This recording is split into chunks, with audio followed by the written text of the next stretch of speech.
Hello everybody, Thomas Hylland Eriksen speaking to you from Gladstone, Queensland, where I am currently doing fieldwork on the local perceptions of and reactions to and responses to accelerated change. Where am I physically? Well, I'm a few kilometers south of the city centre in a very new suburb called Forest Springs, located just off Kirkwood Road. In fact, it's so new that it hasn't been completed yet.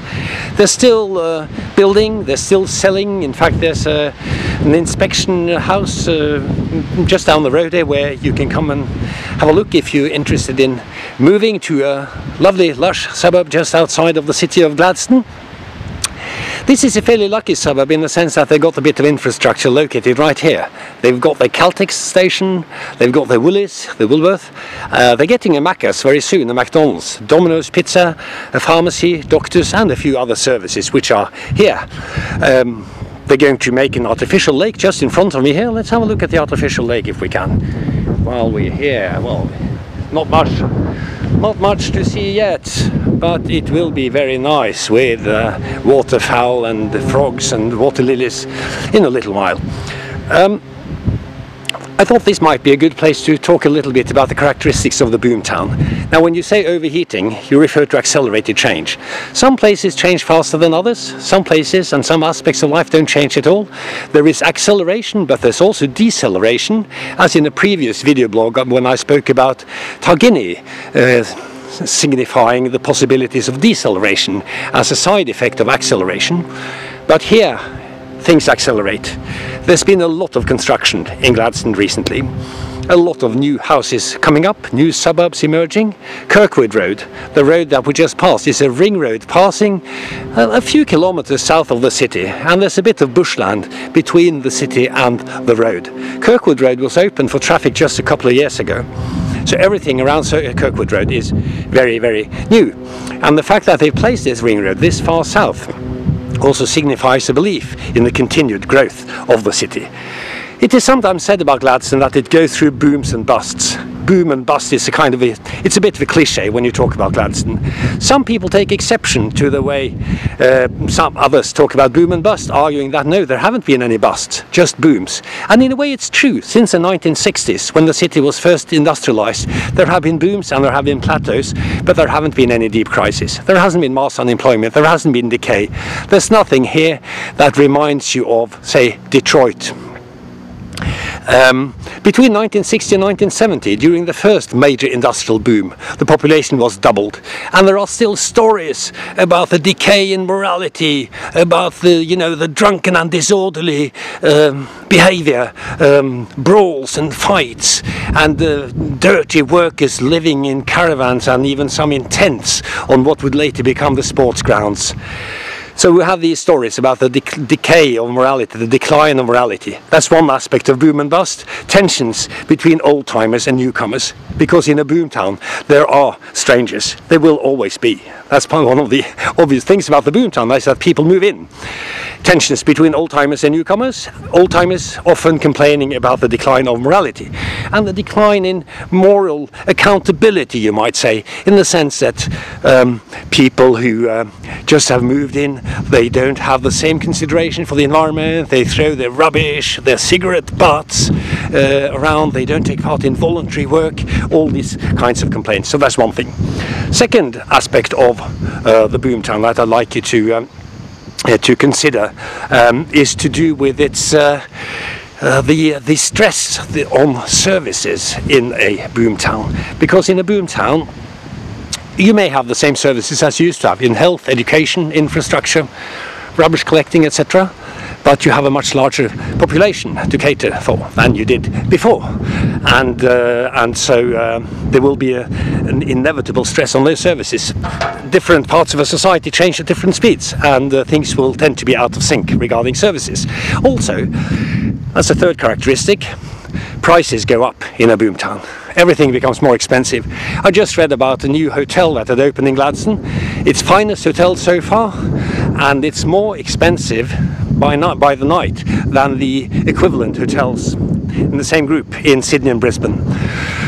So things become more expensive, which means that it becomes very difficult to recruit people on ordinary salaries, civil servants, nurses, school teachers, that sort of thing. Difficult to recruit. And in fact, there's a story going around that McDonald's in the city centre, they were so desperate for staff at a certain point that they flew workers in, that they had fly-in, fly-out workers working for McDonald's.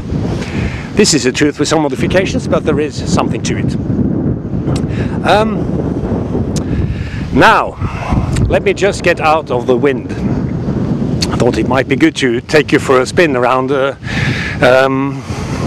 suburb, but it's too windy, so I'll hide behind this truck again, as I did.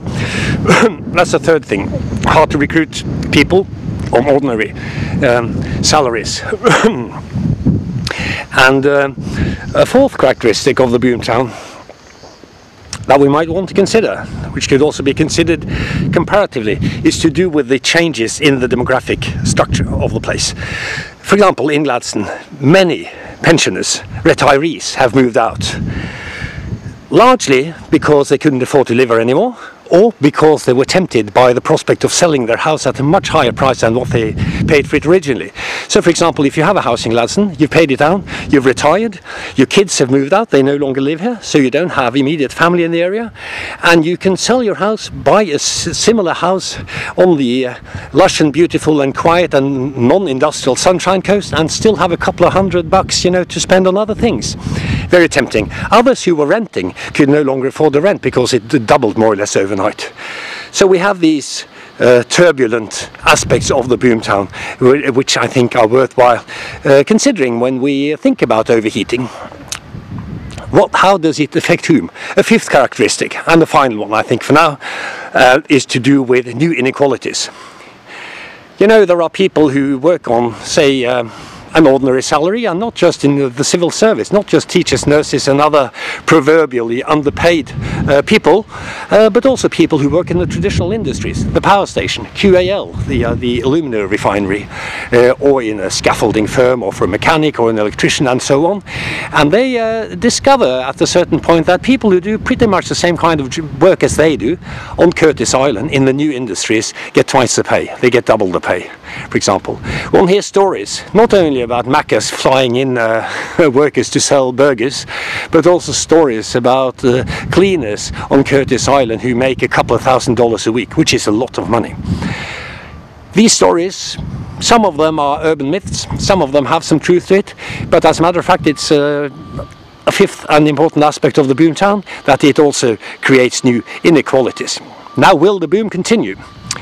Now things are out of sync in the boomtown, so this suburb, this rather nice suburb, was built a bit too late, after the boom was over somehow. So there was a housing shortage, and there were inflated housing prices in Gladstone for several years. Houses have now stabilized, they've gone down, but construction continues. So many ask, who's going to live in all these houses and all these units, the flats, the blocks of flats which are built in the city centre?